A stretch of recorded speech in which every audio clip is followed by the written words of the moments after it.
Dear friends, today is the 22nd of August and we've just passed the Independence Day and we're looking forward for India to come forward, to take off, to become the super nation, the superpower that she deserves to be. What I would like to say today is what for me is Indianness. You know, there are many books that have been written about what is it to being an Indian, the idea of India. But I have my personal views. Today, India is not innovative. Indians have become the best copiers in the world. If you see Bollywood, Bollywood copies scene by scene, dialogue by dialogue, frame by frame, Western films. There is no innovation in India.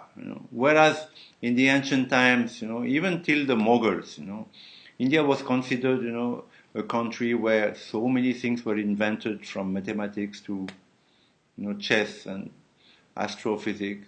Indian astrophysicists were among the best in the world. The astronomers, the French, used to quote Indian astronomy up to the 18th century.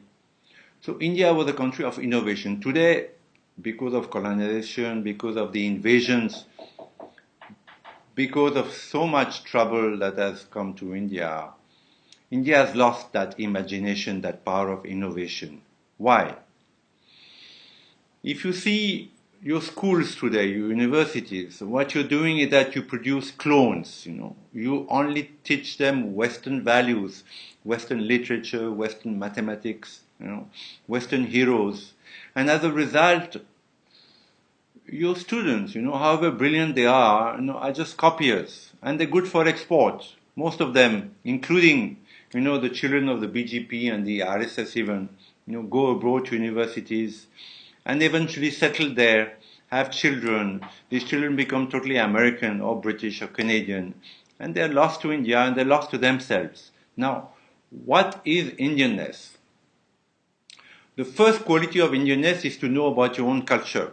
Your own heroes like Shivaji Maharaj, Maharana Pratap were not considered great by your own, history books.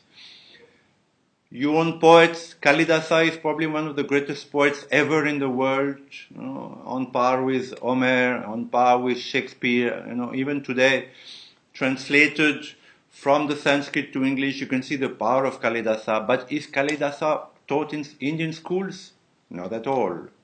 Your philosophers, you have great, the Advaita philosophy, the Buddhist philosophy, were among the greatest in the world. Not only they're not taught in the West, but they're not even taught in India. You have contemporary philosophers like Sri Aurobindo, whose books, The Foundations of Indian Culture, The Life Divine, The Synthesis of Yoga, are among the greatest in philosophy. And yet, Sri Aurobindo is not part of the curriculum. So, you are bringing up children, you're not aware of their roots, not aware of their history, the good and the bad, because they're not aware also that the greatest Holocaust ever, in the history of humanity, that of the Hindus. From the Hindu Kush till Mumbai, 2011, it has been estimated that, the number of Hindus killed is at least 100 million. It's a huge, huge number, more than the Jews, more than the Armenians, more than anybody.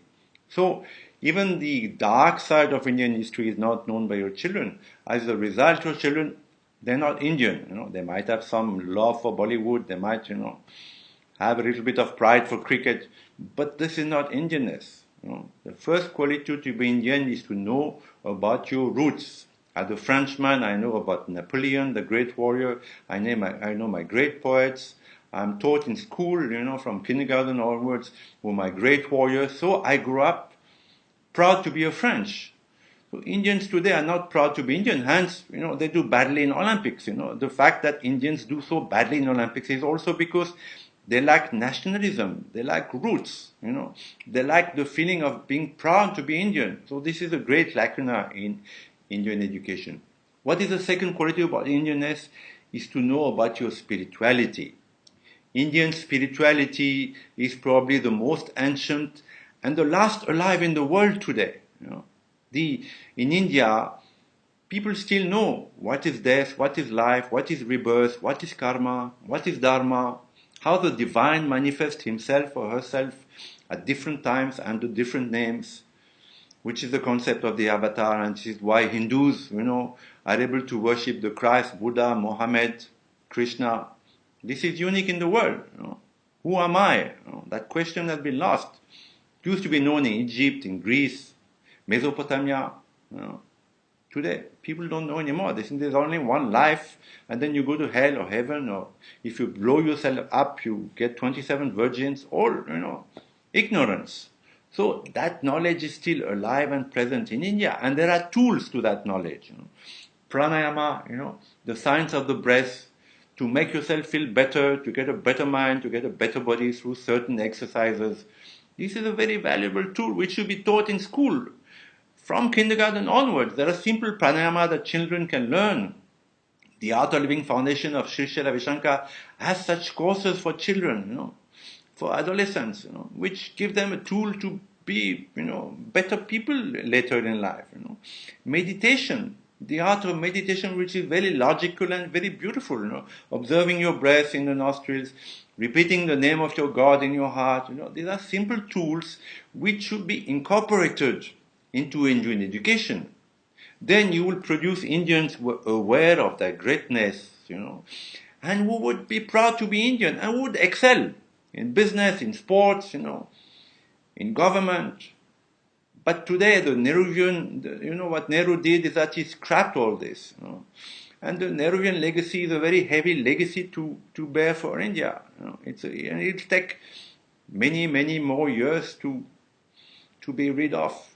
But the effort has to start now. Be Indian. Be proud to be Indian, Do something for your country. This is a great country. It needs you, It needs your Indianness. Thank you, and have a good day.